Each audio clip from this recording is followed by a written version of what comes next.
Unio और एनोडोंटा। ठीक है, यूनियो एंड एनोडोंटा एक ही नाम है। इससे मिलता जुलता एक और एनिमल है लेमिलिडेंस, जिसे हम फ्रेश वाटर मसल भी बोलते हैं। अगर आप यहाँ पे यूनियो को पढ़ रहे हो तो आप समझ लो आप लेमिलिडेंस को भी पढ़ ले रहे हो। यहाँ पे हम यूनियो का क्लासिफिकेशन, उसके शेल का स्ट्रक्चर, उसकी बॉडी कैविटी में प्रेजेंट जितने भी विसरल ऑर्गन्स हैं एंड उसका लार्वल स्टेज, रिप्रोडक्शन, सभी कुछ हम स्टडी करेंगे जितना भी हमारे एग्जामिनेशन पॉइंट ऑफ व्यू से इंपॉर्टेंट है। Let's begin with the lecture. अगर आप मेरे चैनल पे न्यू हैं तो प्लीज चैनल को सब्सक्राइब कर लीजिए, बेल आइकन हिट कर लीजिए ताकि आपको अपकमिंग वीडियोस के नोटिफिकेशन मिलते रहें। एंड एट द एंड अगर आपको मेरा वीडियो अच्छा लगता है then hit the like button and comment below in the comment section. Start with the classification of Unio. ठीक है, क्लासिफिकेशन में क्या करेंगे, फाइलम किसका मेंबर है, ये मोलस्का का मेंबर है। इससे पहले हमने एक और मेंबर कर लिया है, फाइला। नेक्स्ट है क्लास। क्लास है इसकी पेलिसिपोडा या बाइवेल्विया और लैमिलीब्रैंकिएटा। ठीक है, इसके तीन क्लास एक ही है मतलब, लेकिन तीन इसके अलग अलग तीन नेम हैं। कोई भी आपका ऑप्शन में आ सकता है, पेलिसिपोडा, बाइवेल्विया और लैमिलीब्रैंकिएटा। ठीक है, ऑर्डर है इसका यू लैमिलीब्रैंकिया, जीनस यूनियो या एनोडोंटा, जो हमें डिटेल में करना है। यही हमारे टीजीटी पीजीटी के सिलेबस में गिवन है। ठीक है, कहाँ मिलता है ये, फ्रेश वाटर में मिलता है, लेक्स, रिवर, स्ट्रीम्स एक्सेट्रा। ठीक है, कैल्केरियस सेल या एक्सोस्केलेटन प्रेजेंट होता है इसकी बॉडी पे। और ये जो कैल्केरियस एक्सोस्केलेटन है, शेल है, इसमें 3 लेयर्स होती हैं। हमने पाइला में भी 3 लेयर्स पढ़ी थी, बट वो 3 लेयर्स यहाँ पे इनके नेम डिफरेंट हैं। ठीक है, सबसे ऊपर जो लेयर होती है वो पेरियोस्ट्रैकम होती है, देन प्राइमेटिक होती है और ये एज ऑफ मेंटल पे प्रेजेंट होती है। ठीक है, सबसे इनर लेयर या सबसे जो नीचे वाली लेयर होती है वो नेक्रिया लेयर या नेक्रियस लेयर होती है, जो कि वर्ल्ड सरफेस पर प्रेजेंट होती है ऑफ मेंटल। और ये जो बाइवेल्विया है, बाइवेल्विया का यूनियो तो नहीं, यूनियो पर्ल इंडस्ट्री में यूज होने वाला नहीं है मेंबर, बट जो दूसरे कुछ मेंबर्स होते हैं वो बाइवेल्विया के ही होते हैं, जो पर्ल इंडस्ट्री में यूज होते हैं, पर्ल मोती बनाने के काम में यूज होते हैं। ये कौन कौन से हैं जो पर्ल इंडस्ट्री में यूज होते हैं, पिंक टाडा वल्गैरिस। इंडिया में तो पिंक टाडा वल्गैरिस को बहुत ज्यादा यूज किया जाता है, इसलिए मोस्ट इंपॉर्टेंट है। Pinctada vulgaris is pearl oyster. ठीक है, पिंक टाडा वल्गैरिस को क्या बोलते हैं, पर्ल ओयस्टर। और दूसरा है मिलिया ग्रिना। ठीक है, मिलिया ग्रिना ये भी पर्ल इंडस्ट्री में यूज होता है। एक बार हम यूनियो का स्ट्रक्चर देख लेते हैं। यूनियो का स्ट्रक्चर जैसा ही पिंक टाडा या जितने भी बाइवेल्विया के मेंबर हैं उनका भी स्ट्रक्चर सेम होता है। अभी मैंने बताया था कि ये ऐसे बाइवेल्विया के मेंबर होते हैं, 2 वॉल्व होंगे इसमें, इस तरह से खुलती रहती है। अभी मैं यहाँ पे आपको एक डायग्राम में दिखा रही हूँ, ये देखिए इस तरह से सीपी खुल रही है, इसमें से पानी एक्स करंट इन करंट पानी अंदर आता है बाहर जाता है, ये भी होता रहता है। तो यहाँ पे स्ट्रक्चर क्या है, इसमें 2 वॉल्व है, एक ये एक लेफ्ट एक राइट। ठीक है, तो ये बाइवेल्विया का मेंबर है और यहाँ से पीछे से इस तरह से जुड़ा हुआ है ना। जब मैं ओपन कर रही हूँ तो पूरा नहीं ओपन कर रही हूँ, एक साइड से ओपन कर रही हूँ, दूसरी साइड से जुड़ा हुआ है, ये हिंज लिगामेंट है। आपको डायग्राम में भी क्लियर हो जाएगा। ये देखो ये हिंज लिगामेंट है यहाँ पे जो दिख रहा है थोड़ा थोड़ा सा। एंड इसके ऊपर जो लाइंस बनी होती हैं वे लाइंस ऑफ ग्रोथ है। जितना बड़ा होता जाता है, जितनी एज होती है सीपी की, उसके अकॉर्डिंग इस पे लाइंस होती हैं। ठीक है, और सबसे ऊपर का पार्ट जो जहां सबसे छोटा सर्किल होता है उसे बोलते हैं अम्बो। एंड लेफ्ट सेल वॉल्व है, ये दिख ही रहा है यहाँ पे, लेफ्ट सेल वॉल्व है। इसके अपोजिट में क्या होगा, राइट सेल वॉल्व होगा। ठीक है, 2 वॉल्व है ना, बाइवेल्विया का मेंबर है। नीचे एक फुट दिख रहा है आपको, ऐसा ही फुट दूसरे साइड भी होगा। द मेंटल और pallium consist of 2 fleshy lobe. ठीक है, मेंटल में कितने, पैलियम में कितने लोब होते हैं, 2 फ्लैशी लोब होते हैं। और यहाँ पे मैं x current and in current के बारे में बताने जा रही हूँ, जो बार बार ओपन और क्लोज होता है सीपी। यहाँ पे क्या होता है, पानी अंदर आता है और पानी अंदर आने के बाद फिर बाहर भी जाएगा। इस तरह से x current and in current का ऑप्शन होता है इसमें।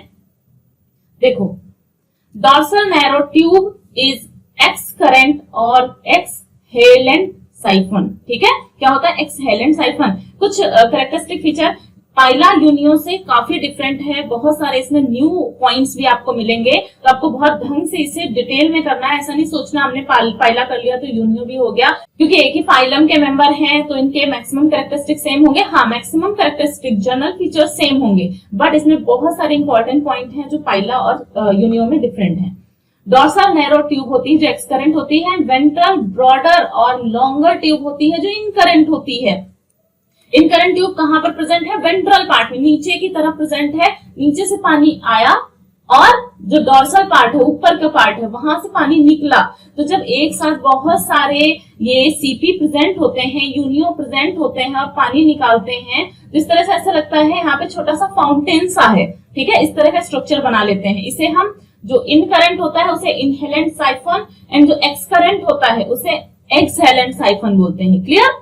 अब हम कैविटी की बात कर लेते हैं। जिसकी कैविटी होती है बॉडी कैविटी, उसमें क्या क्या प्रेजेंट होता है।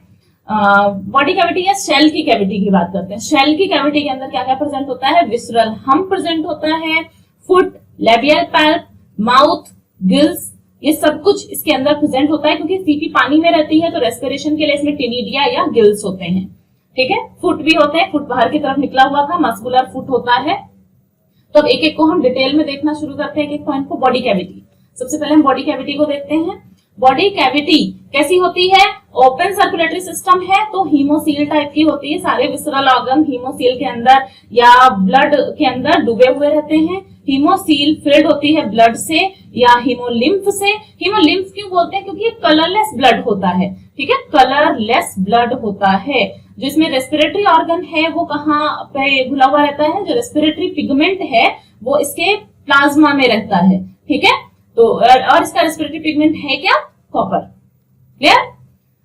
नेक्स्ट है इसमें बॉडी कैविटी में और क्या क्या है। सिंगल ओवाइडल चैम्बर है या पेरिकार्डियम है। गोनोसील है जिसमें गोनैड्स प्रेजेंट हैं। मेल एंड फीमेल सेपरेट होते हैं, तो मेल के अंदर मेल गोनैड्स एंड फीमेल के अंदर फीमेल गोनैड्स प्रेजेंट होंगे गोनोसील के अंदर। नेक्स्ट है यूरोसील। यूरोसील में एक्सक्रीटरी ऑर्गन या केबर्स ऑर्गन प्रेजेंट होते हैं। यहाँ पे एक्सक्रीटरी ऑर्गन क्या होगा, केबर्स ऑर्गन। सब कुछ आगे अभी आपके लेक्चर में है, ठीक है। नेक्स्ट है रेस्पिरेटरी ऑर्गन। रेस्पिरेटरी ऑर्गन यहाँ पे क्या प्रेजेंट होते हैं, अ पेयर ऑफ गिल्स या टिनिडिया प्रेजेंट होते हैं जिसके थ्रू रेस्पिरेशन होता है। और नेक्स्ट है एलिमेंट्री कैनाल एंड हार्ट के बारे में एक बहुत इंपॉर्टेंट पॉइंट है यहाँ पे यूनियो में, जो कि बहुत ज्यादा एग्जाम में आपके पूछा जाता है। क्यों? क्योंकि ये बहुत डिफरेंट पॉइंट है। एलिमेंट्री कैनाल जो है इसके हार्ट से पास होती है, ठीक है, यूनियो के हार्ट से एलिमेंट्री कैनाल पास होके जाती है। ये तो बिल्कुल ही डिफरेंट पॉइंट हो गया। हार्ट कैसा होता है इसका, हार्ट 3 चैम्बर्ड होता है। पाइला में कैसा था इसका हार्ट, 2 चैम्बर्ड था। पाइला का हार्ट 2 चैम्बर्ड था, यूनियो का हार्ट 3 चैम्बर्ड होता है। इसमें 2 ऑरिकल एंड 1 वेंट्रिकल होता है, ठीक है। Pericardium encloses the heart filled with coelomic fluid, ठीक है। हार्ट को कौन कवर करके रखता है, पेरिकार्डियम, जिसमें सीलोमिक फ्लूइड भरा रहता है। ब्लड कैसा है, जिसमें ब्लड में बहुत सारी अमीबोसाइट सेल्स प्रेजेंट होती हैं एंड कलरलेस प्लाज्मा होता है, जिसमें कॉपर प्रेजेंट होता है। कॉपर घुला रहता है जो ऑक्सीडाइज स्टेट में ब्लू कलर का दिखता है और इसे क्या बोलते हैं, हीमोसाइनिन बोलते हैं, ठीक है। इसके जो रेस्पिरेटरी पिगमेंट है उसे हीमोसाइनिन बोलते हैं। एक्सक्रीटरी सिस्टम क्या है इसमें, अभी मैंने बताया केबर्स ऑर्गन होते हैं, यही आपके एग्जाम में आता है। पेयर ऑफ किडनी या नेफ्रीडिया, इन्हीं नेफ्रीडिया को केबर्स ऑर्गन बोला जाता है यूनियो में। और इसमें क्या प्रेजेंट होता है, पेरिकार्डियल ग्लैंड भी प्रेजेंट होती है, ठीक है। और नर्वस सिस्टम, नर्वस सिस्टम की बात कर लेते हैं। सेंट्रल नर्वस सिस्टम कैसा होता है, 3 ganglion, 3 pair of ganglion, 3 pair of ganglion इसमें प्रेजेंट होते हैं। नोट डाउन करो। Cerebro pleural ganglia, cerebro, cerebro means head होता है, सेरिब्रल वर्ड हमेशा एसोसिएटेड होता है हेड से। Pedal ganglia, pedal means foot होता है तो फुट से रिलेटेड है। नेक्स्ट है विसरल गैंग्लिया, यानी विसरल ऑर्गन जितने भी हैं, digestive system and heart, excretory organ, ये सारे जितने विसरल ऑर्गन हैं इन सबसे रिलेटेड जो गैंग्लियन है उसे विसरल गैंग्लियन बोलते हैं। यानी कि वेल डेवलप्ड नर्वस सिस्टम होता है, वेल डेवलप्ड नर्वस सिस्टम होता है। धीरे धीरे हम बढ़ भी तो हायर, ये तो हायर इनवर्टिब्रेट का मेंबर है ही, हम वर्टिब्रेटा की तरफ बढ़ रहे हैं। डेवलपमेंट धीरे धीरे फाइलम टू फाइलम बढ़ता जा रहा है, तो यहाँ पे नर्वस सिस्टम बहुत वेल डेवलप्ड होता है। सेंस ऑर्गन कैसे होते हैं, सेंस ऑर्गन थोड़ा सा यहाँ पे कम डेवलप्ड होते हैं। पाइला वगैरह में आईज, टेंटिकल सब कुछ प्रेजेंट था हेड के ऊपर, सब कुछ वेल डेवलप्ड था। यहाँ पे आईज एब्सेंट है, टेंटिकल एब्सेंट है। A pair of statocyst present है, अ पेयर ऑफ ऑस्फ्रेडियम प्रेजेंट है जो कि एक कीमोरिसेप्टर है या ऑल्फैक्टरी ऑर्गन भी है। स्कैटर्ड एपिथेलियल सेल्स होती हैं जो कि थिग्मोरिसेप्टर एंड कीमोरिसेप्टर का काम करती हैं, ठीक है। तो यहाँ पे कौन कौन से सेंस ऑर्गन है, pair of statocyst, pair of osphradium, scattered epithelial cells, ठीक है। रिप्रोडक्टिव सिस्टम की बात करें तो डायोसियस है, सेक्सेस आर सेपरेट, यानी मेल एंड फीमेल दोनों ही सेपरेट होते हैं। फर्टिलाइजेशन वाटर में ट्यूब के थ्रू होता है। ऊपर पिक्चर से आपको ये चीज क्लियर हो गई होगी फर्टिलाइजेशन किस तरह से ट्यूब के माध्यम से होता है, लार्वा इसका बनता है, यानी डेवलपमेंट कैसा होता है, डेवलपमेंट इनडायरेक्ट होता है और ग्लोचिडियम लार्वा बनता है। इसमें कौन सा लार्वा बनता है, ग्लोचिडियम लार्वा बनता है। क्लियर, यूनियो हमने कंप्लीट कर लिया है। नेक्स्ट लेक्चर एकाइनोडर्मेटा के जो आपके जनरल फीचर्स होते हैं उन पर बनेगा, देन हम स्टारफिश को कंप्लीट करेंगे और इनवर्टिब्रेटा आपका फिनिश हो जाएगा। अगर चैनल को आपने अभी तक सब्सक्राइब नहीं किया है तो प्लीज चैनल को सब्सक्राइब कर लीजिए ताकि आपको अपकमिंग वीडियोस के नोटिफिकेशंस मिलते रहें। और ये जितना भी आपको यहाँ पे पीडीएफ फॉर्म में दिख रहा है ये सब मैं अपने टेलीग्राम ग्रुप पर सेंड कर देती हूँ ताकि आप वहां से डाउनलोड कर सको और आपको किसी भी तरह के स्क्रीनशॉट ना लेने पड़े। Thank you for watching, till then bye bye, मिलते हैं नेक्स्ट लेक्चर में।